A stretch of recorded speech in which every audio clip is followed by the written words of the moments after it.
Chairman joint chiefs of staff committee और services chiefs ने यौम पाकिस्तान के मौके पर कौम को मुबारकबाद पेश की है।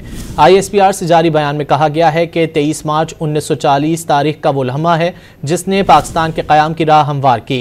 अल्लाह के फजल से कौम जमहूरियत और इस्लाम के उसूलों के तहत तरक्की की मनाजिल तय कर रही है। पाकिस्तान अपने जमहूरी इदारों और शहरियों की फलाह बहबूद के लिए पुरअज़्म है। पाकिस्तान की मुसल्लह अफ़वाज सरहदों की हिफाजत और खुद मुख्तारी के दिफा का फरीज़ा अंजाम दे रही है।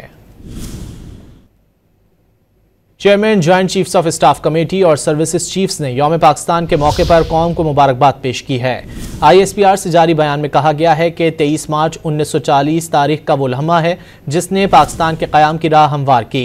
अल्लाह के फजल से कौम जमहूरियत और इस्लाम के उसूलों के तहत तरक्की की मनाजिल तय कर रही है। पाकिस्तान अपने जमहूरी इदारों और शहरियों की फलाह बहबूद के लिए पुरअज़्म है। पाकिस्तान की मुसल्लह अफ़वाज सरहदों की हिफाजत और खुद मुख्तारी के दिफा का फरीज़ा अंजाम दे रही है।